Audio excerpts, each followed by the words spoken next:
Hi all, thank you for joining the webinar. We're just giving a minute as people join, and then we'll get started. Okay, so we're at the top of the hour, and thank you everybody for joining us in the webinar on embodying responsive clinical care to improve developmental outcomes of infants and children affected by HIV.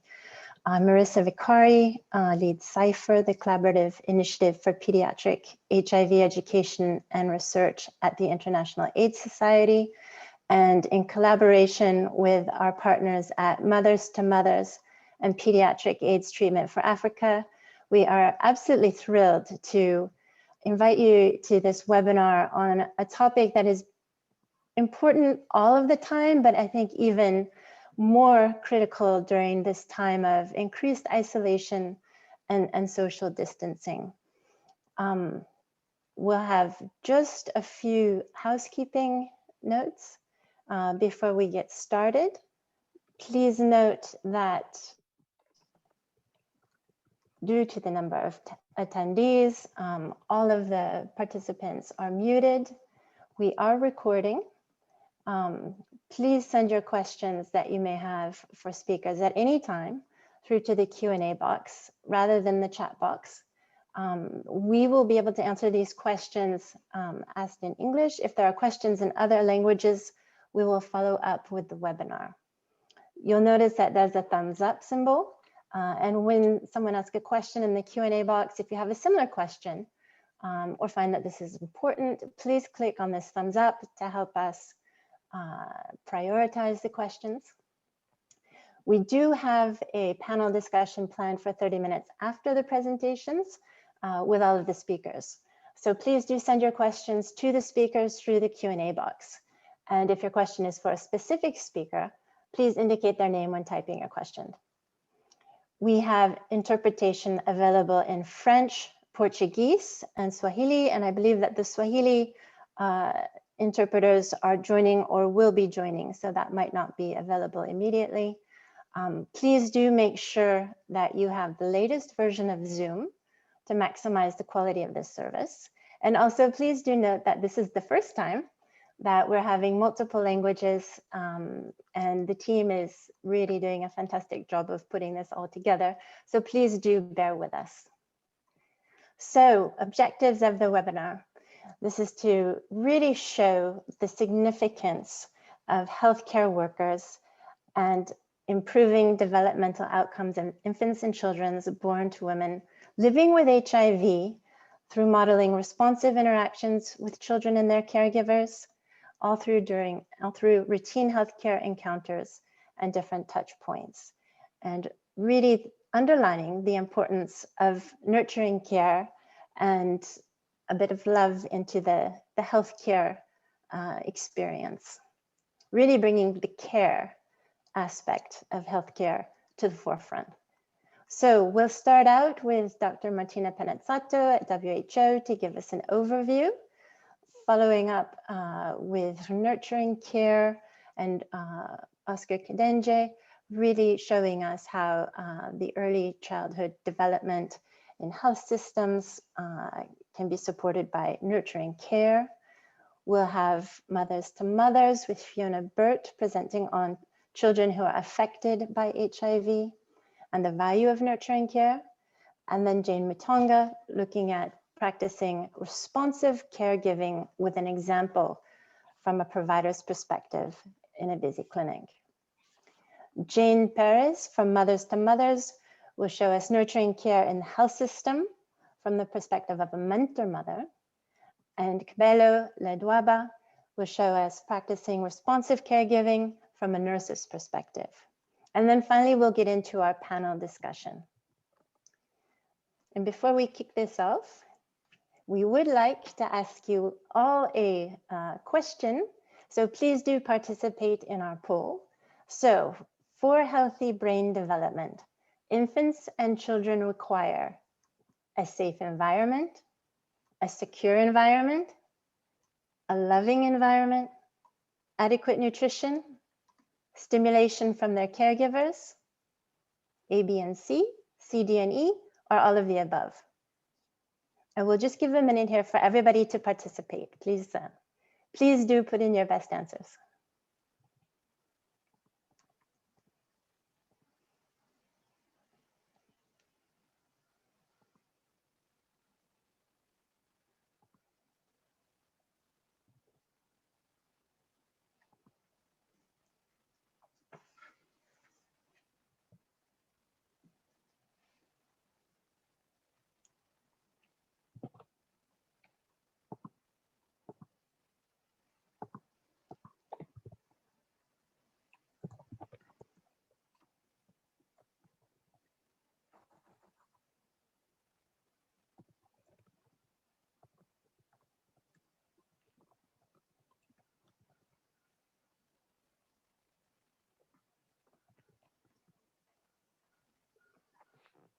Okay, and the results of our poll. So most people said all of the above. Very, very, very good responses. And I think this is where we wanted to have really all of these highlighted throughout the webinar. So we'll see more about all of these as we move on. So here I would like to hand over now to Dr. Martina Penazzato, who's going to give us an overview of what we're going to have a bit more in the webinar.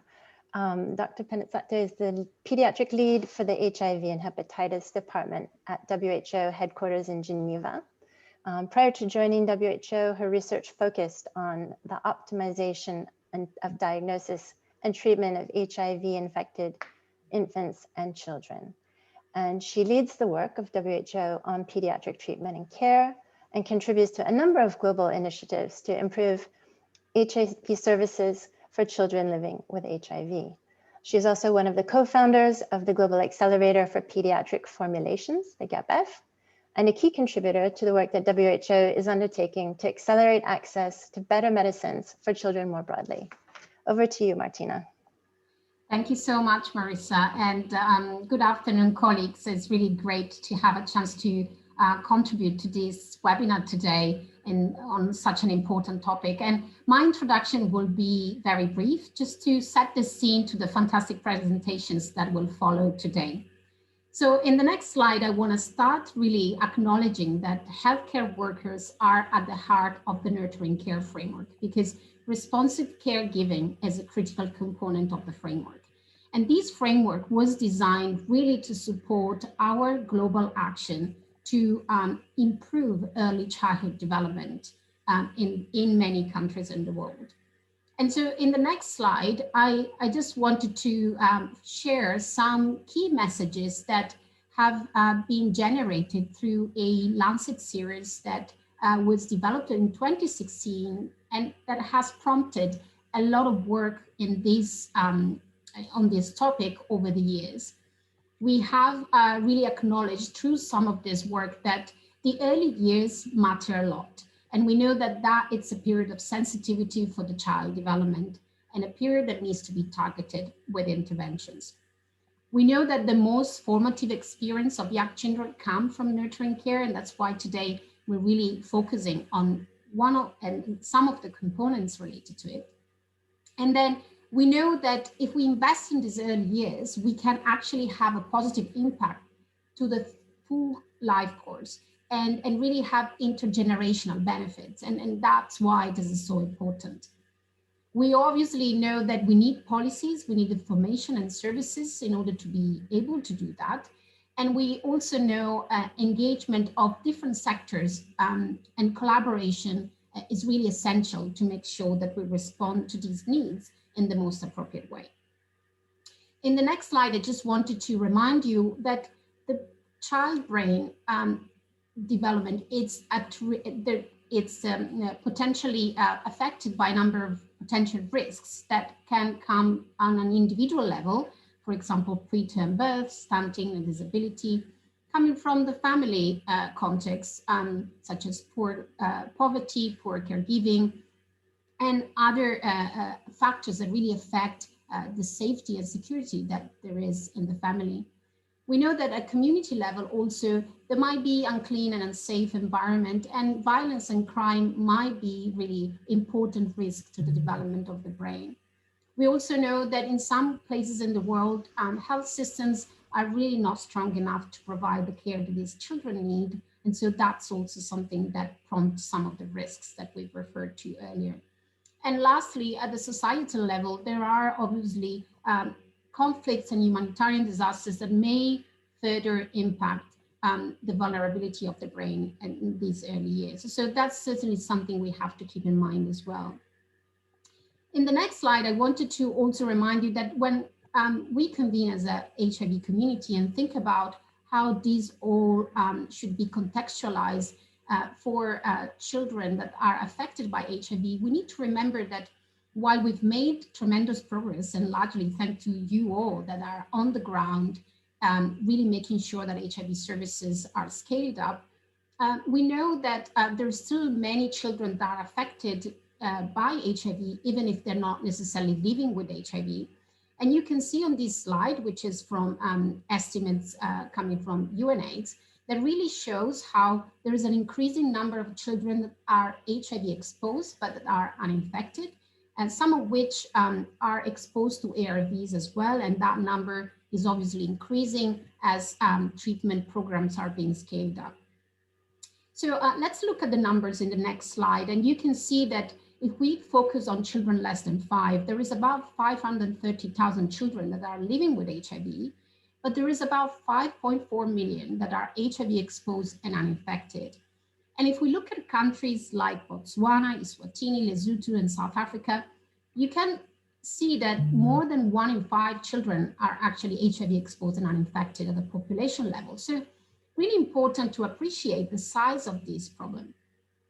We know that healthcare workers have contributed a lot to ensure that these children survive, and an increasing number of them survive without HIV.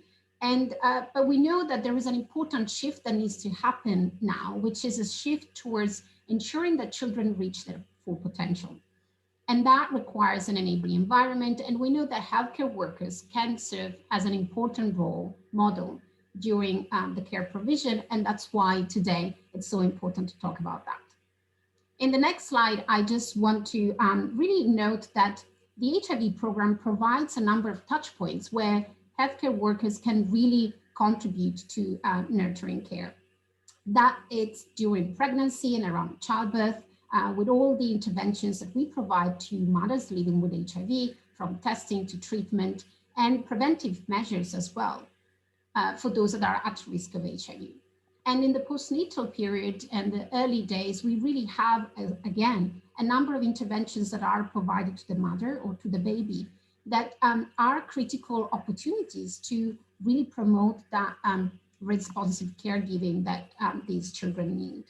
And finally, all the services that we provide later on in life, but still to ensure that the health of these children, it's improved. And all in all, we know that these touch points help us to achieve the critical goal, which, as I mentioned earlier, is not just HIV-free survival, but it's also optimal early childhood development, and really ensure that these children thrive and pull their full potential. So in the next slide, I also want to note that when we do have this touch point, it's not just about adding more work to already overloaded health facilities. It's important that we remember that there are things you're already doing and that you should just continue doing as part of the provision of HIV services that are already in place. And then there are things that you can strengthen, for example, in thinking about how families are supported and how there is a continuity of appropriate care is provided and ensured at the facility and outside of the facility.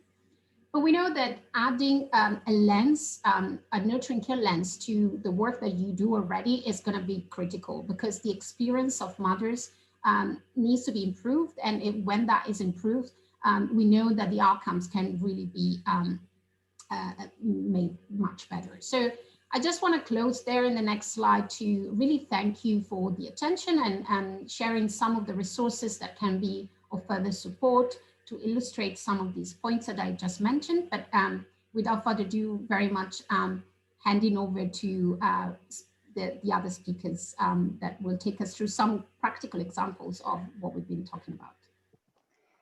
Thank you, Martina. And it's so important, this idea of nurturing care for the children, for the mothers, and we'll also see for the healthcare workers themselves. It's all very much, I think, about passing it forward, if you will. So now I'm very happy to hand over to Oscar Kidenge, who's going to talk to us a little bit more about the Nurturing Care Framework. Oscar is an early childhood development specialist. He is head of the ECD program for PATH in Kenya, and he's a recognized champion and subject matter specialist in nurturing care for early childhood development. He's an alumnus of the Harvard Kennedy School of Government with a focus on scaling up ECD initiatives for low and middle income countries. Over to you, Oscar. Thank you very much, Marisa, and thank you, Martina, for setting the ground very well. So PATH works in Kenya and in Mozambique and also in Zambia.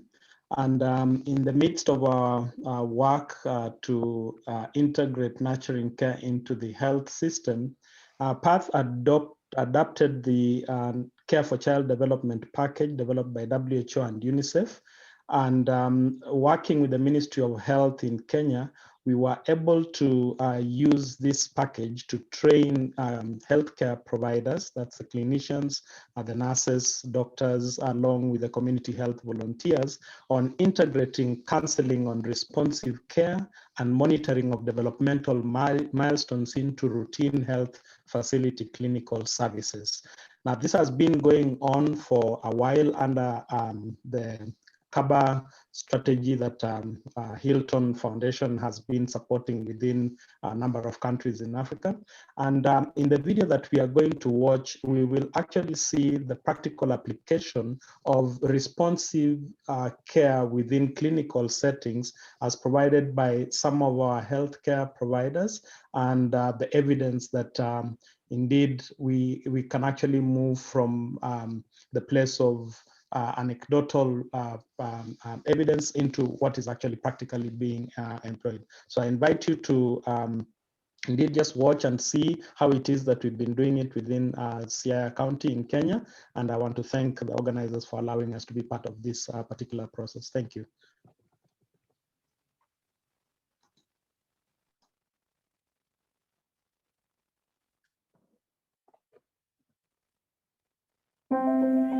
Between 1990 and 2015, we've had dramatic decreases in deaths of children under the age of 5. The problem, on the other hand, is that of those who survive, over 250 million don't realize their full potential.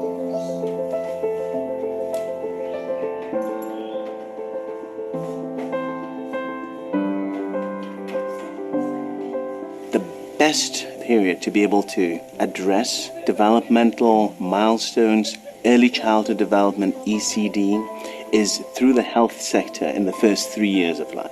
Whether it be interactive, nurturing play, whether it be utilizing low-cost, locally made materials to develop toys, whether it involves responsive care actions and talking and interacting and touching and massaging the babies and the children, this is all the work we're doing. We are training the health workers to integrate early childhood into their routine services.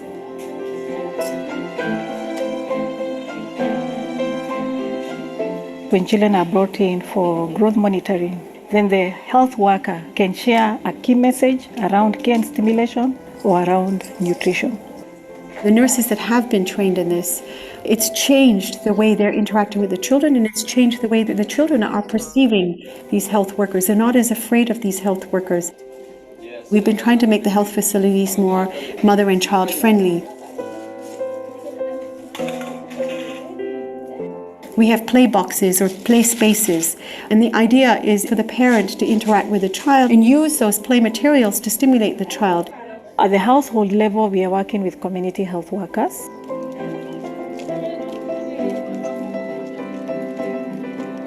Christine, kale pokwa dire, nyathine week, nyathi oktugi, nyathine sika ojunga, Kane nyamreche obiro mupuonjowa about ECD kata kaka inyalo rito nyathi. Sani nyathi chiemo maber. Miyudo kata kowe oringo gi jowadgi. Mano ok notim before. Ngimane lokre, yani ngimane bedo maber. Like in Kenya, you can see we are in a pilot state. We have taken about 7 counties where we want to pilot care for child development.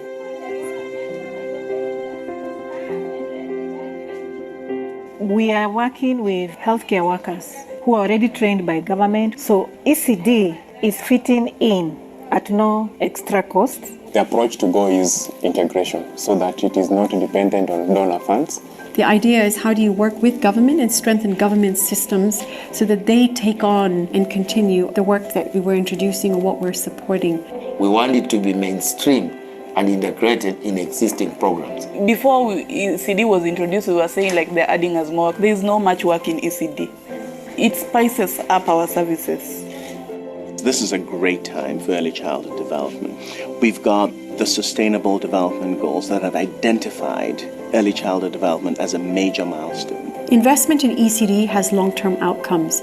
There's better income generation in the long term. There's better social outcomes. There's children that are less violent, sort of better members of society in the long term. I think the time is now. Address the early years, change the early years, you change everything else.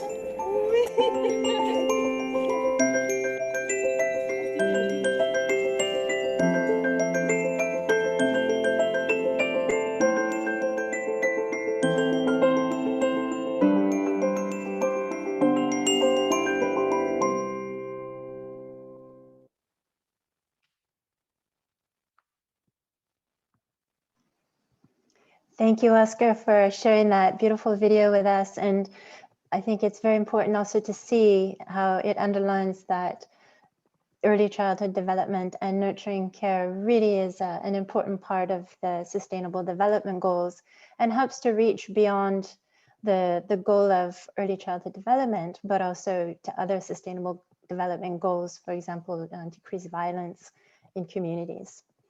So now we'll go on to our next presentation.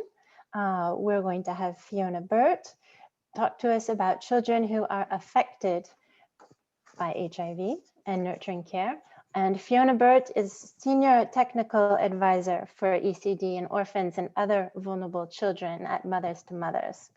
Fiona leads Mothers to Mothers ECD and OVC program design and innovation, technical support, advocacy, quality improvement, and capacity building across Southern, East, and West Africa and globally. For many years, Fiona has supported the professional and personal development of emerging professionals in the ECD sector and beyond on 3 continents. And she has created and mentors a learning network of nurturing care champions across 9 sub-Saharan countries, and is currently a mentor for the World Bank's Early Years Fellowship. Over to you, Fiona. Thank you very much, Marissa. So as Marissa rightly said, I'm just going to quickly talk a little about children who are HIV affected and the value of nurturing and responsive care for them. So if we can go to the next slide. So as Martina already mentioned, the Nurturing Care Framework is an incredibly important document to those of us working in this field. Developed by the WHO, UNICEF and the World Bank and launched in 2018. It's the first time that the health fraternity has been asked to adopt a comprehensive framework for supporting the holistic development of young children and their families. So we used to talk about early childhood development, and now we've shifted really to focusing on all of the care and support that children and families need to ensure that young children develop optimally. So this is a much more holistic approach than the health sector traditionally was used to taking in some instances. So this requires the support of everyone, of course, from families and communities to policymakers, and very importantly, of course, healthcare workers. Next slide, please. So why is nurturing care important? I'm going to quote you something that was published by the WHO as far back as 2007. So what children experience during the early years sets a critical foundation for their entire life course.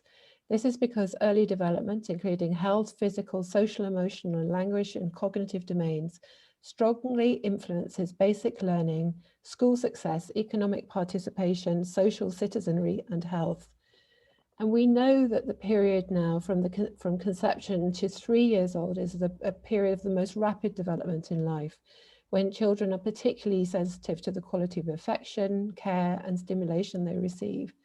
So nurturing care is needed to help set in place the foundations for lifelong development. And we don't want children just to survive and develop at the minimum level, of course, but to thrive and have the best chance of positive well-being, not only when they're very young, but of course, setting them up for life, so throughout their lives.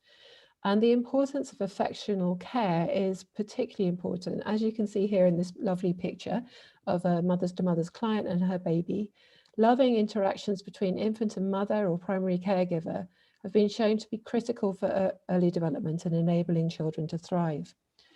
And the importance of nurturing care is not just about health, of course, but it's social and economic. So if we can get this right from the beginning of life by supporting pregnant women, the youngest children and their caregivers, we're more likely to see babies growing up to become productive citizens who will also become nurturing parents themselves, as Martina mentioned. And ultimately, a far more widespread focus on nurturing care will help us achieve the Sustainable Development Goals. Next slide, please. So we're here obviously to talk particularly about children affected by HIV, those who are exposed, those who are living with HIV, and who are affected in other ways, such as living in families where HIV is present. So while nurturing care is essential for all young children, of course, there are specific risk factors that make certain infants particularly vulnerable. And for those exposed to or living with HIV, there are multiple risk factors which may affect their health and development. And this means that the need for effective nurturing and responsive caregiving for them is especially critical. So these risk factors include things like low birth weight, being born premature, being more prone to severe disease and illness, exposure to TB and other infectious diseases, suboptimal breastfeeding, and then infant and young child nutrition, and also exposure, of course, to maternal HIV or the effects potentially of antiretroviral therapy. So as well as health-related risks, it's important to note that there are factors that may have a detrimental effect on early development from different perspectives. So due to her own HIV-related health and social challenges, a mother or caregiver may not find it easy to focus on parenting and to focus on her baby's needs. Due to stigma, poverty, and other negative family circumstances, children affected by HIV may also be excluded from social opportunities, including play with other children. And play is such a critical development stimulant that this is a real issue. Next slide, please. So how does nurturing care or responsive caregiving contribute to the development of children affected by HIV? Essentially, the nurturing care agenda has helped shift our focus from ensuring that children who are affected by HIV or particularly are exposed or living with HIV, ensuring that they survive, to ensuring that they thrive by developing optimally. Again, it's about taking a holistic approach to the development of HIV-affected children. Looking through the lens of the 5 components of nurturing care, we can see in more detail how support for health, nutrition, early learning opportunities, safety and security combine to ensure positive development. And when we talk about nurturing care for HIV-affected children, we always need to ensure we're embracing caregivers as well as their infants. Well-supported caregivers living with HIV will be able to be responsive and loving parents who will make sure that their infants' health, nutrition, early learning, stimulation and safety are catered for. Next slide, please. So we know that there are a number of different interventions which can be integrated into healthcare work, which can support responsive and nurturing caregiving for HIV-affected children and their parents. So Martina referred to some of these interventions as being highlighted in a particular nurturing care brief that was developed last year and published last year just before the AIDS 2020, And this focuses on children affected by HIV. So some of the kind of interventions that are being included in the health system are ways to include nurturing care and a focus on working with parents to be responsive caregivers through routine maternal, newborn and child health services, through HIV prevention services, and for particular care for parents and caregivers living with HIV. And then additional services and programs such as postnatal clubs that focus particularly on mothers living with HIV and their exposed infants, mothers who are adherent to their treatment and care. Community outreach, household visits by trained and supported community health workers, and then community groups, so leveraging those such as HIV support groups or non-health related groups such as microfinance groups, or setting up new parenting groups. So the health system is still very critical though here, because it's about integrating a more conscious focus on nurturing and responsive caregiving into the work of all healthcare workers engaging with mums and babies, and not forgetting pregnant women as well, and male partners, of course. I'm now going to just give you a quick example of a nurturing care focused intervention for children affected by HIV and other vulnerable children. If we can go to the next slide. So I'm going to talk about my own organisation and a key programme development that we've been working with for the last few years. Mothers to Mothers is an African-founded and headquartered international NGO that's based in Cape Town in South Africa. And we work at the moment in 10 countries in sub-Saharan Africa, in East, South and West Africa. Since 2015, we have been consciously focusing on early childhood development and support for parenting, building on 20 years of work, which has always focused on the caregiver, the mother living with HIV and at risk of HIV, her exposed infants, and those living with HIV. But we used to concentrate largely on prevention of mother-to-child transmission of HIV. So now we too have moved beyond the survival agenda to the thrive agenda. Since 2018, we've been integrating a focus on nurturing care and early childhood development into our reproductive, maternal, neonatal and child health work in what is now 4 countries, starting in Malawi and then Kenya and Ghana and South Africa. We recruit local women who are living with HIV and they're employed as frontline workers, known usually as mental mothers, and they work full-time alongside healthcare workers in health facilities, communities and households, and they're recognised as an integral part of the health system. And I might say that during the COVID-19 lockdowns in all the countries in which we work, mental mothers continued to do this work as an essential workforce. So if we can go to the next slide. We have a programme that is very much aligned with the nurturing care framework and does exactly what I've been talking about, focuses on this holistic approach to supporting parents and caregivers to effectively care for their children and ensure the best possible early development for their young children. So it incorporates all of those components of health, nutrition, safety and security, opportunities for early learning and support for responsive caregiving. We focus on the period from pregnancy up to 3 years old, and we leverage the health sector to provide support for nurturing care by building on the platform that we already have in health facilities and the communities, working on RMNCH, PMTCT, but now including a more conscious focus on the other areas of development and support for parents. We have a very strong focus always on partnerships, and this is a critical part of the nurturing care framework. One particular partner or one particular sector cannot do everything, cannot provide all of the support that a family needs to ensure the most effective nurturing care. So it's really important that healthcare workers through the health system, the public health system, and private providers, that NGOs, CBOs, faith-based organisations, all sorts of providers and support people are working together to provide a wonderful embrace essentially for families to ensure that they're able to create the most enabling environment for their young children. And through this, we also contribute to health system strengthening. We involve care workers in our nurturing care and ECD training support. And it's a two-way process. Our mental mothers also learn, obviously, from the healthcare workers with whom they work. If I can go to the next slide. Okay, thank you. So here is one of our mental mothers working very closely with a mother and her baby. And this is the kind of responsive caregiving demonstration and engaging with young children that we want all our mental mothers to be engaging in when they're encountering young children and their families. So, and we have more than 1,600 mental mothers now working across the continent, and all of them are trained and supported to be able to really follow their passion for supporting young children and the responsive caregiving for young children.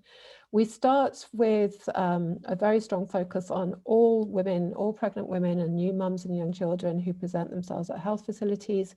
And we do a vulnerability screening to ensure that we're then supporting those particularly vulnerable clients who need more support. So as well as our work at facilities, we're also providing parenting support groups in the community for all clients, and then we provide household visits for those who need particular more intensive care and support. And there's a very strong focus still at the heart of all of our work on ensuring that we're supporting and preventing the further risk for clients who are living with HIV and whose children are affected by HIV. If we can go on to the next slide. Okay, so I just want to set the scene for a moment for one of my colleagues who's going to be speaking shortly, who is a mental mother working in a facility, and you'll hear more about that with her own story shortly.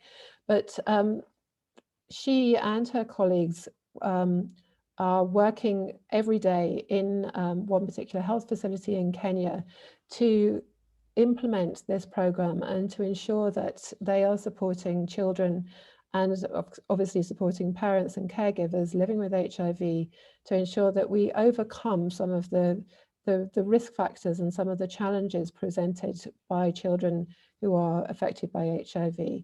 And I look forward to you being able to hear her very personal story a bit later on. Thank you very much. Thank you, Fiona. And it's so impressive to see the tremendous work that Mothers to Mothers is doing. And what I really take away from the presentation, what really touched me was the emphasis on the need for partnering and support and collaboration across all partners to really provide that embrace. And I love that you used that word. And again, especially in this time of increased isolation and social distancing, the importance of that nurturing care for really for all of us, and particularly throughout all aspects of the healthcare system. So thank you. So now we're going to move on to Jane Mitonga, who's going to show us a bit more about practicing responsive care in a busy clinic. Jane is a medical doctor and epidemiologist at Livingstone Central Hospital in Zambia. Her work is focused on improving health outcomes for women and children, as well as public health approaches for HIV prevention. And I'm proud to say that Jane has been a CIPHER Growing the Leaders of Tomorrow Fellow as well. Jane looks at improving early infant diagnosis in her research among HIV-exposed infants in rural areas in Zambia using point-of-care technologies. And she is also providing training and technical assistance to frontline healthcare workers, managing HIV and opportunistic infections, PMTCT, and children exposed to HIV and other health-related topics, including integrated disease surveillance and data management in healthcare. Over to you, Jane. Thank you, Marissa. And it's my pleasure to be here today. So I've been a medical doctor at Livingstone Central Hospital for many years, and I'm going to provide my perspective on responsive caregiving in a busy clinic.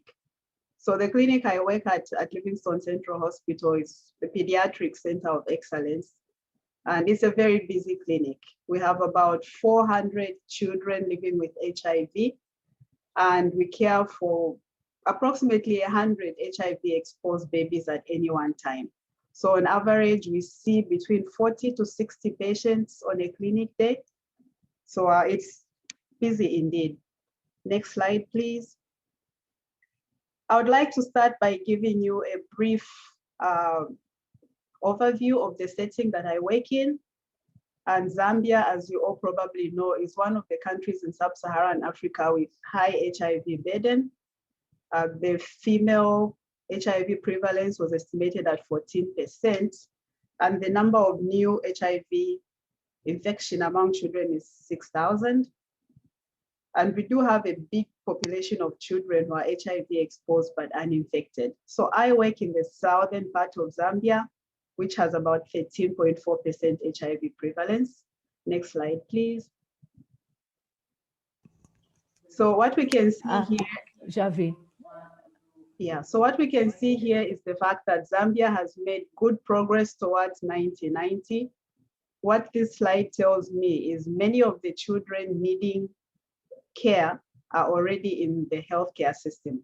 So we have an opportunity to provide responsive care to them and make a difference in their lives. Next slide, please. So this just shows how we think of HIV-infected children as part of the whole context of the HIV treatment care. So when we think of early childhood development, it's all children that need these interventions to aid survival. So things like exclusive breastfeeding, vaccination, assessment of milestones, all children need that. But we do recognize that children who are exposed to HIV, and especially children who are living with HIV, need extra interventions. And we do acknowledge that, and we have the extra interventions to support them. So next slide, please. So I'm pretty sure everybody here is familiar with the HIV-exposed baby follow-up guidelines. And this just shows you the extra opportunities we have to interact with children who are exposed to HIV. So for example, there's need for repeated DNA PCR testing. We test them at birth, at 6 weeks, at 6 months, and at 9 months. And they do come to the healthcare facilities at these times. And these are opportunities we have to interact with them and to offer that responsive caregiving and model it to the mother. So at our clinic, what we've done is we see all HIV-exposed children every month for the first year of their lives at least. And beyond that, we structure the visits based on need. Next slide, please. So for me as a medical doctor, I need tools to work with, tools that are going to help me quickly orient myself on what's happening with the mother. And one of the tools I rely on is the child health card. And this card has a lot of valuable information for me at a glance. I can look at the child's growth, the child's milestones. And the other important thing about this card is it goes with the mother. The mother comes with this card.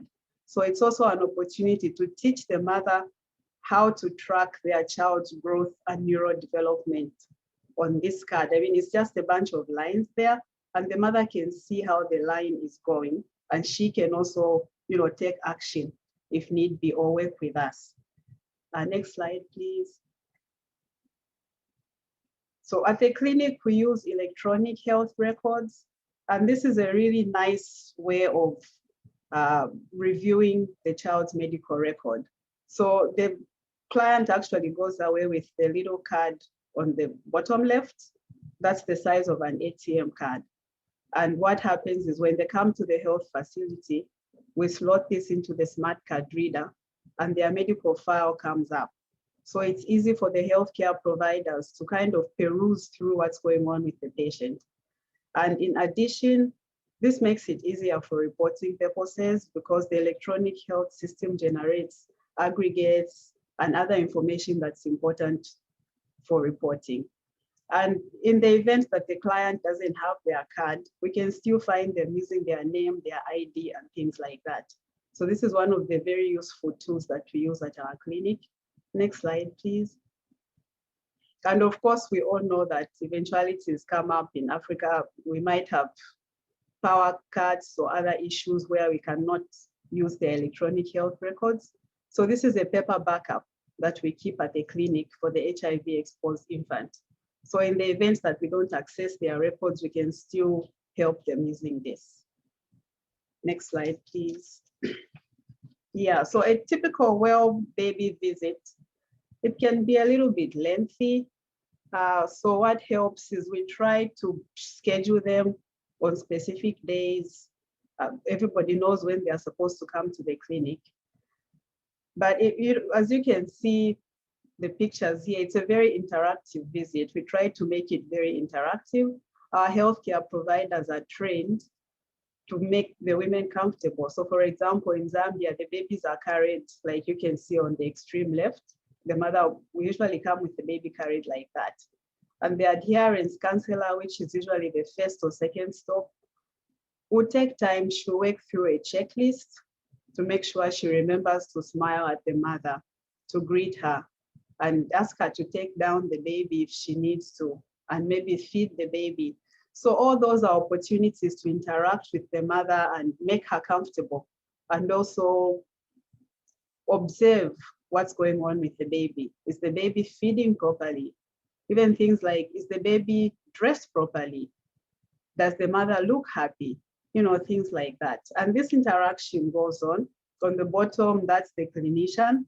And you can see he's also taking interest in the mother, asking her to uncover the baby just so he can look at the baby. And you can see there's very little distraction in his way, just so he can focus on that baby.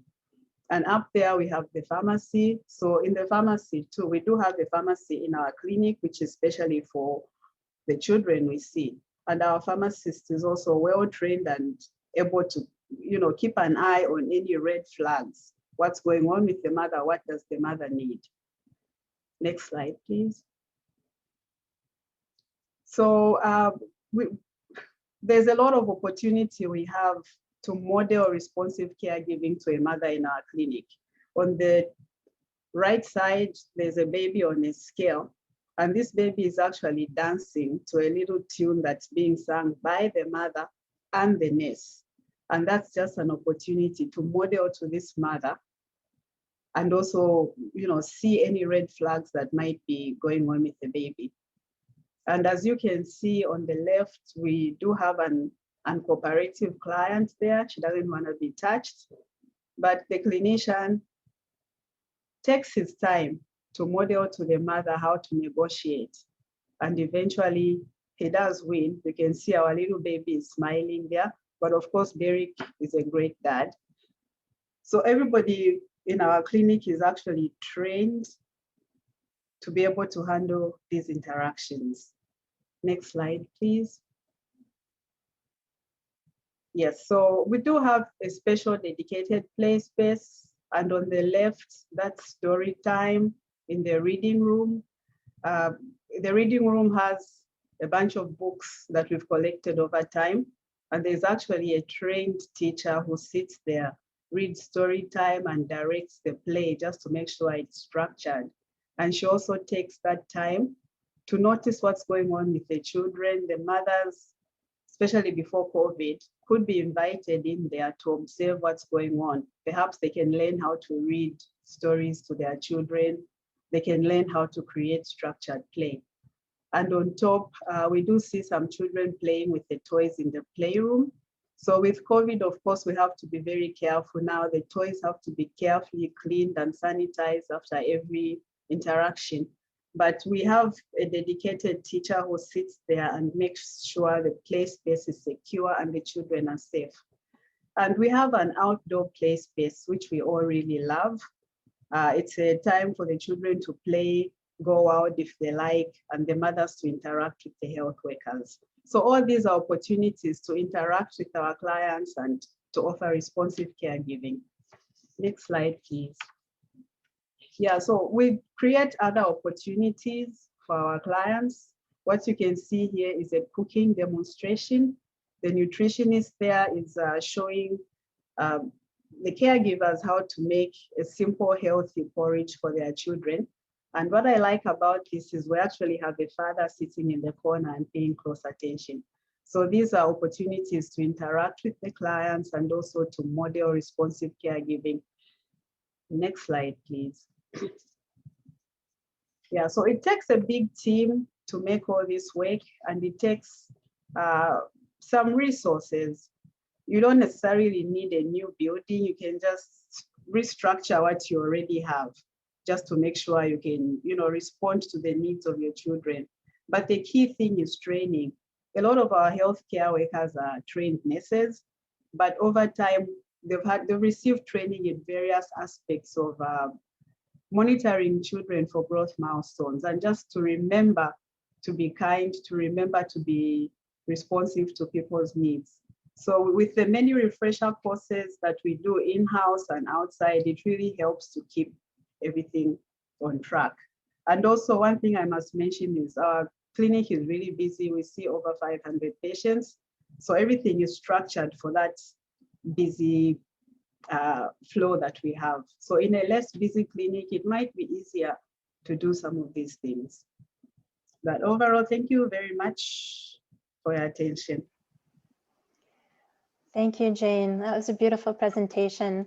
And I appreciate your comment at the end that all of this is happening in a very busy clinic, and really looking at the energy and presence that it takes for healthcare providers to smile and take that time, give full attention in a high pressure environment and a busy clinic setting. And I think that's something that's really important to consider.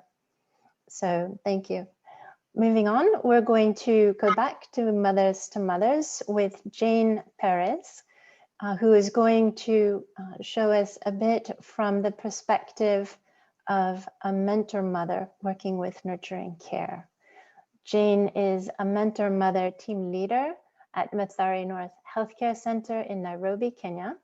She was diagnosed with HIV in 1991, and when she was told that she was living with HIV, Jane feared for her life. 30 years ago, there were very few counseling services in Kenya, and stigma was at its highest. Jane became a mentor mother team leader in 2008, and it has been an amazing journey since then. In her role as a frontline healthcare worker and peer mentor, Jane supports a program of integrated reproductive, maternal, newborn, and child health ECD services for vulnerable young children, their mothers, pregnant women, and families, informed by the Nurturing Care Framework. Over to you, Jane.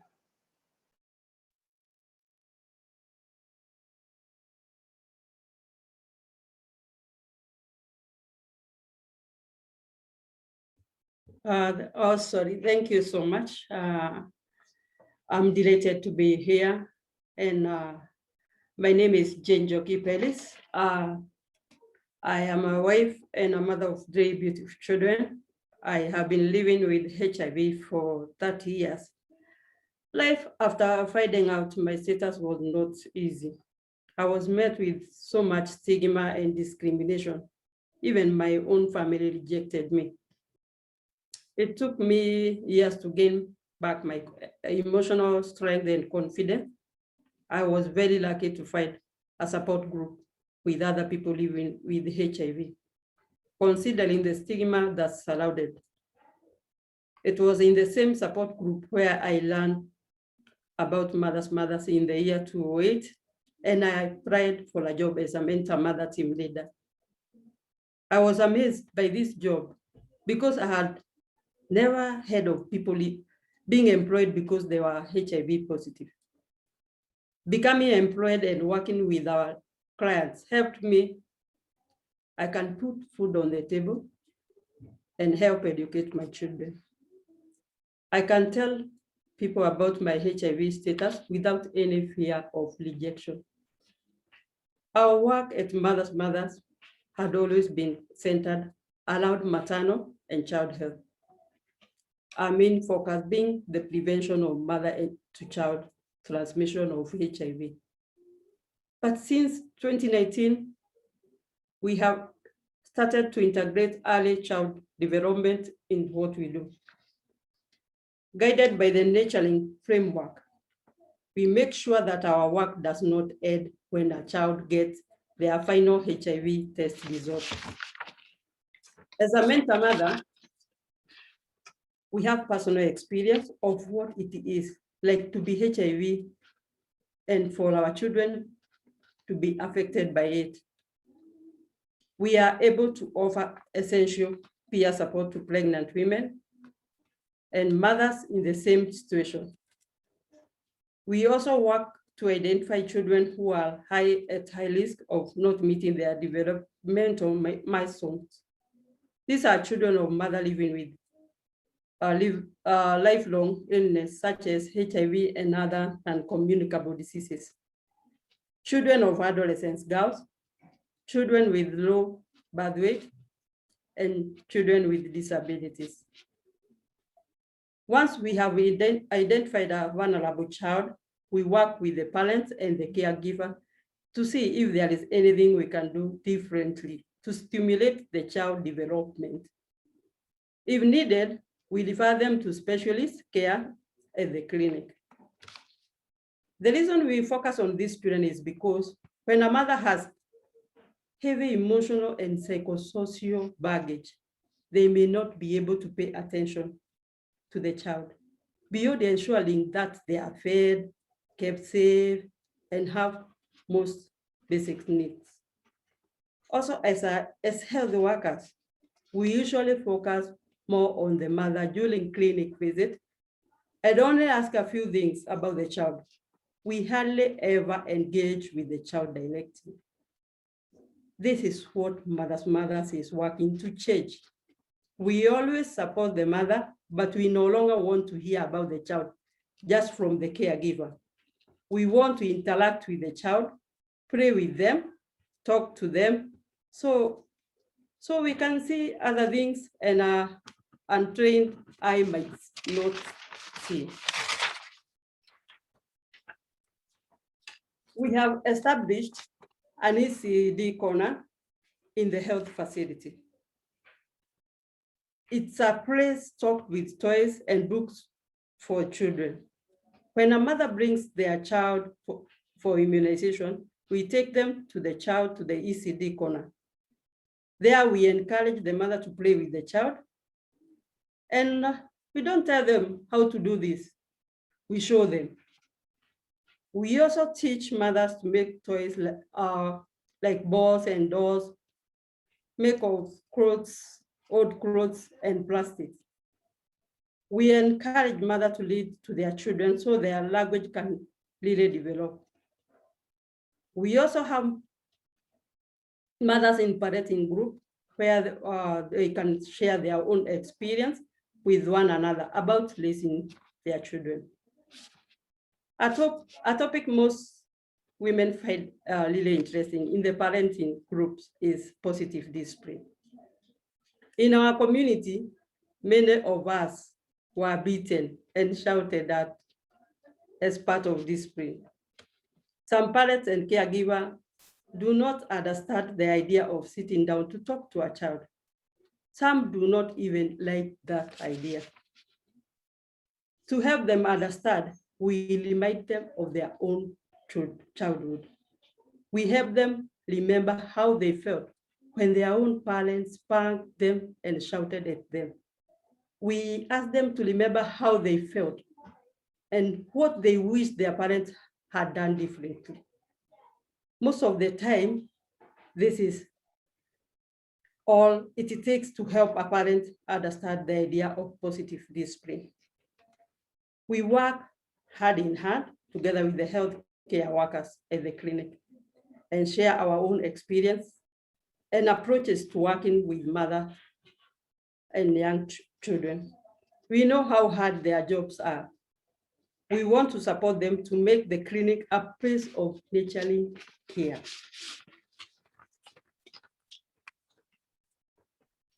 Our dream is that every health worker, be it a doctor, a nurse, or a mentor mother, spends a little more time in engaging with the child. That we support parents to engage with their children and we lead by an example. Thank you. Thank you, Jane, for that beautiful presentation. And showing us so much the importance that the importance and understanding that the mentor mothers bring to the experience, and the way of working by showing mothers what they can do by example, and how that's important to help the mothers also integrate their own experiences and potentially overcome some of their own discomforts that this might bring back to them. That's such tremendous insight. And it's really impressive to see how the mentor mothers bring this richness to the caregiving experience. Thank you for that. So now we're going to move on to a nurse's perspective in a busy clinic with Cabello Ledwaba, Adenova Health.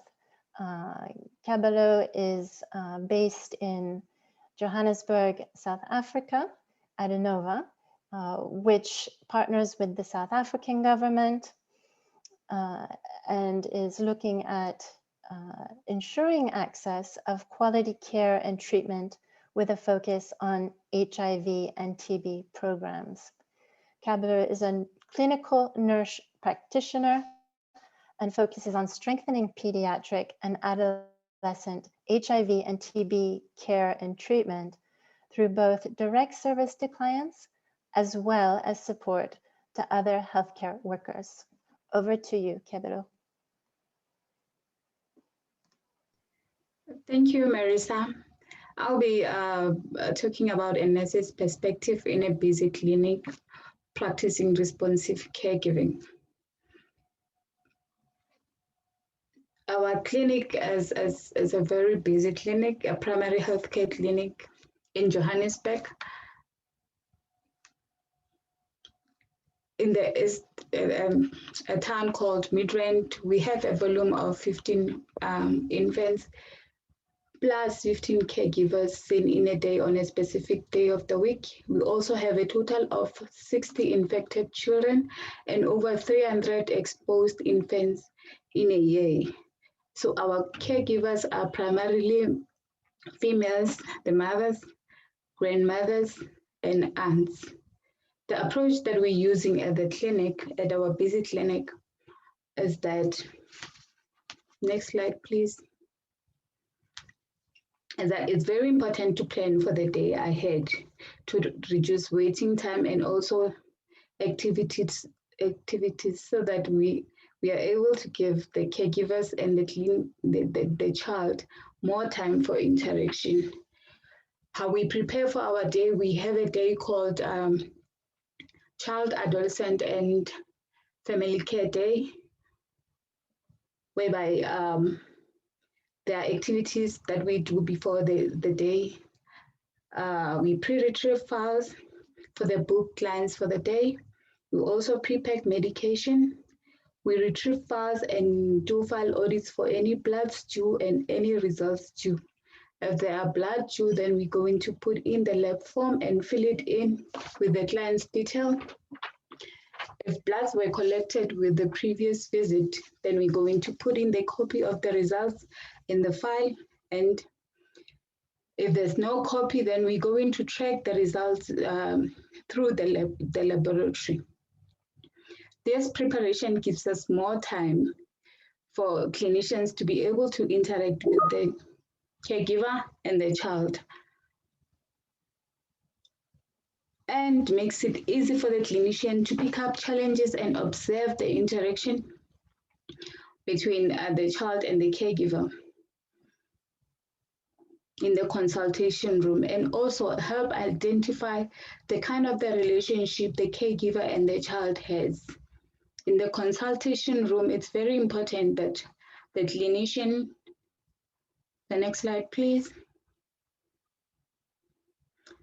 The clinician welcome and greet the child and the caregiver with a warm smile, and so that they feel welcomed. Also going to thank the mother for taking time to care for the child and bringing the child to a clinic. And also ask how the mother is coping and doing with taking care of an infant, as it can be a very demanding and a daunting job. ask how the child is doing, to identify any special needs and any developmental challenges, and also be aware of the child gestures and sounds, and respond in a very sensitive manner so that not to offend the caregiver, and I'd always advise the caregiver to shy away from using baby language, and because it sometimes delays speech development. How does this all help? It helps, it also takes us back to the approach that we use in our clinic. The next slide, please. It helps that it sends the message to a mother that they are important and they care, and also demonstrates that the nurse recognizes the important role that the mother plays in the development of the child. And also they feel respected and also accepted for who they are as unique individuals and their characteristics. Therefore, they feel safe and supported and are able to trust and open up to the clinicians with other challenges that they having that they cannot disclose to anyone. Next slide, please. In the consultation room, it is very important also for the clients that you observe how the caregiver addresses the child and how the child responds to the caregiver, so that you're able to establish the kind of the relationship the two have, and also to identify barriers of communication between the two, and also advise sensitively so that not to offend the caregiver. And also, you need to ask about the challenges that are faced by the caregiver, and intervene where possible, and refer to the psychosocial team that is readily available in our clinic.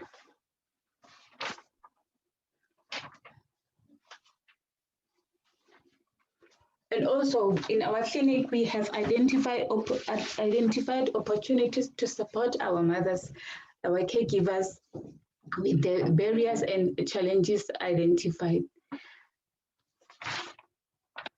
whereby there's a lack of support from the home and in the community. There's also physical violence at home, whereby we're experiencing a lot of gender-based violence in South Africa at the moment. And also the partner and disclosure challenges, whereby if the caregiver is not present at home, the close loved ones who are with the child at that time are unable or unaware to give the child treatment, and also to give the exposed baby prophylaxis. We also having house and financial securities, whereby we refer our clients to the Department of Social Development for them to get social assistance like social grants and social reliefs. We're also working together with our community-based organization, whereby we refer the clients to be able to get any kind of assistance that they need, like groceries or the services that the specific organizations offer. We also have a clinical case approach, whereby we have our clinical expert, where we present our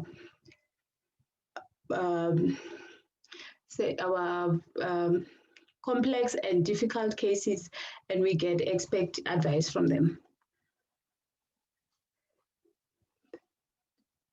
With this slide, it talks to our mothers, especially those with kids that are exposed and not infected. You come across such questions from the mothers, and you also need to be able to help them and addresses the issues that they raise.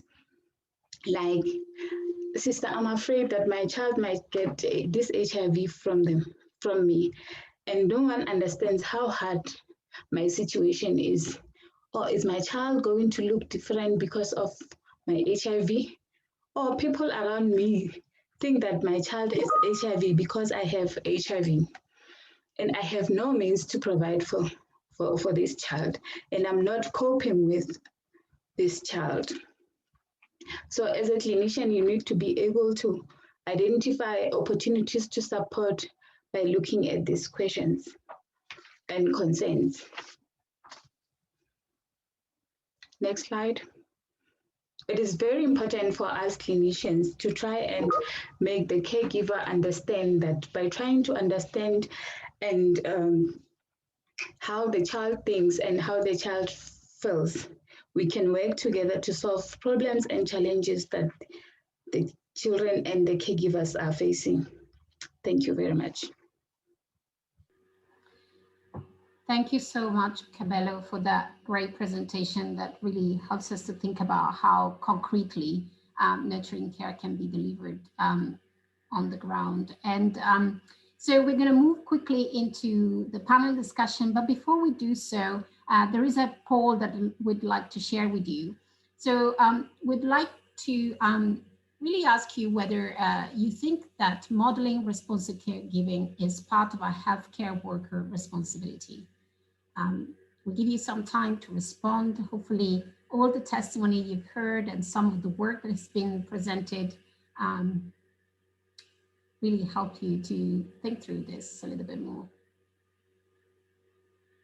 And in the meantime, I'd like to ask the panelists perhaps to put their video on and come to the virtual stage.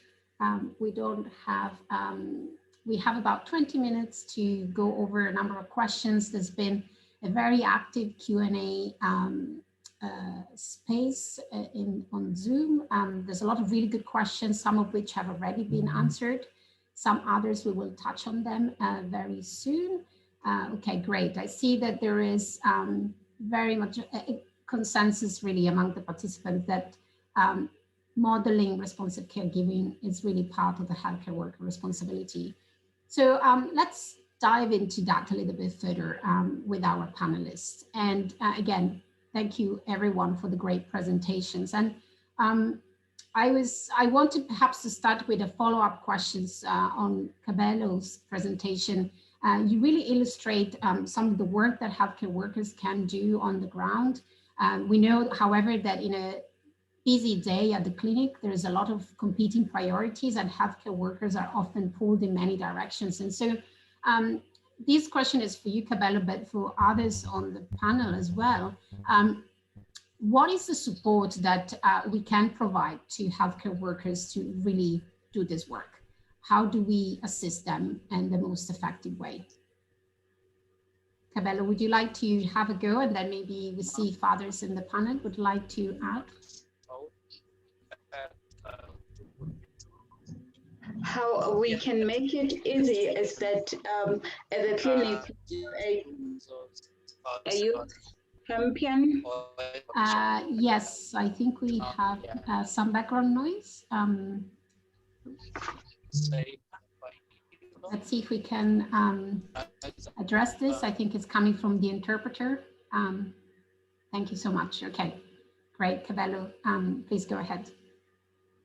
Yes, we have a youth champion or a youth clinician, preferably young if possible, and you have to identify somebody that loves working with children and adolescents. Also important that the clinician understands and is aware of the slangs or the language used currently by the adolescents and teenagers. And also we have a peer educator that helps, and a youth ambassadors that helps with forming adolescents club and where challenges faced by these teenagers addressed and support is given relevantly. Thank you, Cabello. You're touching on an important point really related to adolescents, mothers, right? And we know that we don't always treat adolescents with the sensitive care that they would require and need. But yet we know that they are those at the highest risk. So I was wondering maybe, Jane, if you'd like to add any reflections on that and anything that you think could be done better to really address the adolescents' vulnerability. Yes, Martina, you raise a very important point. It's true that adolescent mothers, actually, let me say teen mothers, especially when they walk into the clinic, we tend to be very judgmental towards them. And we can forget the fact that they may have a lot of things going on in their lives right now and they need support. So among the things we do in our facility is make sure we recognize that when they come in, know that yes, this is an adolescent, and take off that judgmental heart of ours and try to respond to their needs. So we actually have people who are specially trained in adolescent counseling. We've got some, like Cabello said, we also have some younger people who work on our team who we think are able to better communicate with them. And in addition, we have, Adolescent Corner has been a buzzword in Zambia for a long time now, and it's for a good reason, because we do recognize that there are a lot of gaps in care for adolescents. So that Adolescent Corner exists in our clinic. And among the function it serves is identify the vulnerabilities of these young mothers who come to us and create linkages for them to access what they need. Some of them might need shelter, they might need food, they might need education funds. They might want to continue school, but they don't have a way of doing that. So we do have access to many community structures that can help them meet their needs and get in the gaps of what's needed. But of course, this takes a lot of special training and a lot of refreshers for clinicians to remember that we should pay attention and not quickly jump to being judgmental. So thank you for that question. Thank you, Jane. And you're really touching on an important point related to the training, right? And the support that needs to be provided early on. And maybe we can circle back to that point later on to hear a little bit more about others in the panel with regards to the feasibility of some of this training that is required. But I saw a lot of interest in the Q&A by a number of colleagues on the line with regards to how we engage fathers more and what are the key interventions that we can put in place to ensure that fathers are part of the picture. And so I wonder whether other members of the panel would like to maybe share their perspective. How do we bring fathers into the picture? Anyone that would like to have a go? I can have a go because one of the ways we've engaged fathers is, by making the environment friendly and making the lines shorter. That's appealing. And there's some incentives we've put in place, like, for example, if a mother and baby come together, we see them in that setting together. We're not going to send them to another place. So they are seen by the clinician as a pair. The pharmacist is right there. So the whole goal is they don't have to walk out of our facility except for vaccines. And what I saw personally, totally anecdotal, is the fact that fathers got interested in that as well. They would also come because the line in the medical clinic is so long, right? So they know that they'll flow quicker through our clinic. That's one incentive. But also just creating that friendly, welcoming environment. Sometimes what puts fathers off is when they walk into a clinic, you tend to be judgmental and they don't like to be pulled here and there. So that friendly environment of welcoming them, acknowledging some of them are running for work or whatever, treating them with respect, kind of makes them want to get involved in their child's care. Yeah, so that's my perspective. Thank you so much, Jane. Well noted. And others might have other ideas. Feel free to really drop your thoughts on the chat box so that we can see what your perspective is.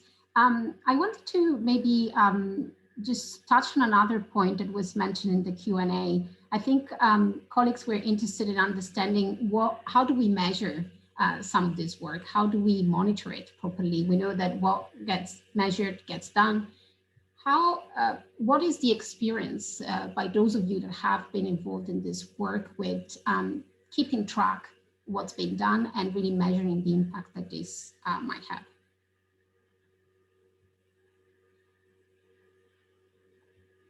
Anyone that would like to take that on? I can try again. Okay, Jane, thank you. Yeah, I wear an epidemiologist hat, so I like to see a before and after picture. And I spend a lot of time looking at the numbers, tracking what's going on. For example, earlier in the slide, I showed you the HIV DNA PCR testing. So that kind of looks at the PMTCT rates, right? So over time, we've seen that those numbers have been dropping. And also, sometimes we do look at school performance because a lot of our children go to school at an early age. So just looking at things like, are they going to school? How are they performing? Is there a difference? That kind of reflects what's going on. And there are a lot of other parameters that we collect that we look at from our electronic health records, like the patient demographics. How are they changing over time? Things like developmental milestones. How are the children developing over time? So it's just a few of those indicators. Some of them are already preset by the Ministry of Health. But if you make a habit of going back and looking at them, because I know a lot of the time we collect information and we send it to the higher level. But those indicators can be very useful at your own level. If you take time to look at them and try and understand what's going on in there, it can help you improve a few touch points here and there. Yeah. Thank you, Jane. And you really speak to the point of improvement, right? So using data to really help us to better direct the program and improve the touch points that might not be working as well. I wanted to go back to Jane. Jane, your contribution in the work of Mothers to Mothers was very, very nice to hear. And it was, I think, very compelling example of how the community of women living with HIV can really be at the front to really promote this nurturing care in general. I was interested to understand what's your feeling about how the program, the Mothers to Mothers program, was received, and whether this expansion and moving outside of the HIV services necessarily and traditionally PMTCT, how has that been received?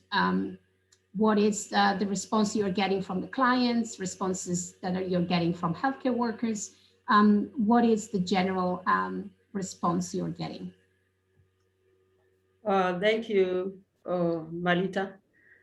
The response which we are getting from the healthcare workers is cool, good, because they really appreciate the work of the mentor mothers, especially in early child development. And mostly like in our facility setup, on a normal day, we may find like 150 children coming for immunization. So, and this is only one nurse in the CWC, the immunization room. So, and if they identify a child, or if we identify a child who has a delayed milestones, they refer to the mentor mother, because the mentor mother is able to sit and to have an interaction on one-on-one with this client. So we are able to give more time to the client than the nurse herself, because of the workload which are waiting. And so they really appreciate for the mothers, the integrated mothers platform. We also, about the mothers, at first they didn't understand what is like positive discipline to a child. But nowadays, at least we are more seeing mothers accepting the nurturing framework, and also they are doing like responsive caregiving to these children.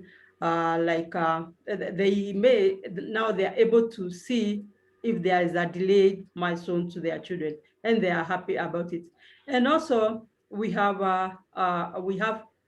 support these parenting groups for the for the mothers and also for the young mothers. Thank you. Thank you so much, Jane. I think your experience is very encouraging. I hope for many on the line that might want to consider do more of this work moving forward. So thank you so much for that.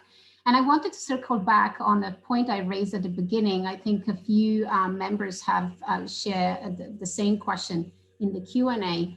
How do we really support healthcare workers in this endeavor? We know there are a lot of demands.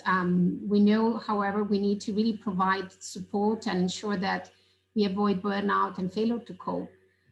Is there anyone on the panel that would like to share thoughts about how we do that? Are there practical interventions that we can put in place to do that and to really support healthcare workers? Cabello, Jane, anything you'd like to share from the healthcare worker perspective? Yes, I think Jane said it, the fact that responsive care doesn't come naturally, and we need to recognize that. So one of the first things we need is we need to give people extra training on exactly what does this mean, what does it entail, what things can they do to actually offer responsive care. So training is critical. And once we are done with the training, there's also a need for resources, and resources, like I said earlier, it doesn't mean a new building. It means the workspace that you're working in. What things can you change to incorporate aspects of responsive care? What can you get any equipment, any toys or things like that? Or maybe you don't even need those things, but just understanding what you can change in your environment to make that work. So there's need for resources and also need for collaborations within the community, because there's faith-based organizations, NGOs, and other partners who can help make this work. So it's very important to be open to collaborations and just have support of the leadership from the health center and from the Ministry of Health. Thank you. Thank you so much, Jane. And Cabello, I know you wanted to share your perspective as well. Yes, Martina, with supporting Jane's statement is that you need to have a team that is hands-on with the preparation and setting up for the day. And also setting up for the day also helps with taking away a lot of activities that are supposed to happen on the consultation day. And the clinician had a lot of time to interact with the caregiver and the child. So also to make sure that the clinician has resources like your stationaries and other materials that are needed for the day, so that the clinician doesn't have to hop around rooms looking for things to use, and there's wastage of time there. And also having a collaborative team, as Jane alluded, that a presence of psychosocial teams sometimes make it easy for a clinician to be able to work around and refer the time-consuming clients to the psychosocial team. And also that makes the clinician feel a little bit underwhelmed, if I can, yeah. Thank you, Cabello, really appreciate it. And thank you to the panelists really for your insightful comments. I think that you're really making a strong case for some of the additional investment to be made, but also for what can be done already. So I'll hand over now to Agnes from PATA to really close this webinar today. Thanks, Martina, and thanks to all our delegates for the really engaging conversations. I realize that we're running out of time, so I'm really gonna motor through my closing remarks. It has all been said, but I'd just like to emphasize a few things. So, I mean, what we've heard today is the importance of not just focusing on the task at hand when dealing with an infant or a child during routine clinical visits. It could be just weighing or vaccinating the child, but to take these opportunities that we have to really try to understand where a mother or a caregiver is coming from and demonstrate kindness, empathy, and understanding to the mother, while at the same time modeling responsive caregiving with their child so that the mother has something to take away from that interaction. We saw 2 different clinic models, and we heard from a mentor mother about the difference that a healthcare worker can make in the life of a mother just by their interaction during that clinic visit. And you know, knowing that 80% of a child's brain is formed in the first 3 years of life, we really have an opportunity to make a big difference among this vulnerable population during that time, again, just by the way we treat mothers and their babies when we have that opportunity to interact with them. And if we fail to help parents living with HIV, ensure that their infants reach their fullest potential and that these children thrive, we will be affecting the human capital of our countries in decades to come. So again, given the time, my fellow healthcare workers' message is clear. We have a moral imperative to mitigate the impacts of in utero exposure. And I would like to conclude this by asking 2 questions to our audience. I would like to pose 1 question to health workers. What are you doing to advocate for clinic structure? We've already had some of the things that our health providers are doing from our speakers, but casting this question broadly. So what are you doing to advocate for clinic structure, to optimize the resources, to make the experience of your mother's children and for you a better experience? And my second question is to policymakers. As a policymaker, have you listened responsively and acted to ensure that your health workers have all tools, resources? We heard about the need for training as well, that they need to ensure that each and every encounter for a pediatric visit, mothers are treated with respect and responsive caregiving can be modeled in those interactions. So addressing these 2 questions is the challenge we face moving forward. And I would also just like to draw on Martina's, one of Martina's key messages. Mother's experiences determines whether she returns to care for both herself and her children. And that hinges on how we treat and interact with mothers, caregivers, and their children.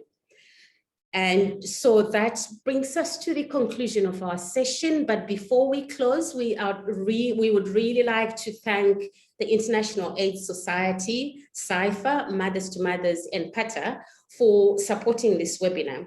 A huge thank you to our panelists who have worked hard over the last couple of weeks, as you can see from their presentations. We're also grateful to our interpreters in the background. It's not an easy job. And lastly, special thanks to our planning and organizing team, Daphne Glong, Julia Melasipo, and Kate Poe for her great leadership in planning this webinar. And one final announcement before we go, and I'll keep saying lastly, one final announcement before we close. Please mark your calendars for a special upcoming session. And this session is the 7th workshop on children and adolescents who are HIV-exposed, uninfected. It will be a virtual workshop embedded in the IAS 21 conference taking place in the week of 18th to the 21st of July. We hope to see you there. Otherwise, on this, I will say thanks to everyone. We wish you a good day further.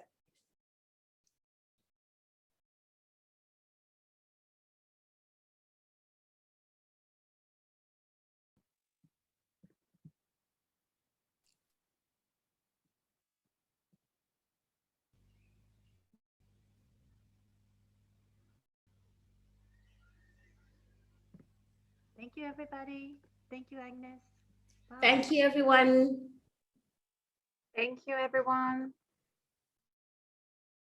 Bye-bye.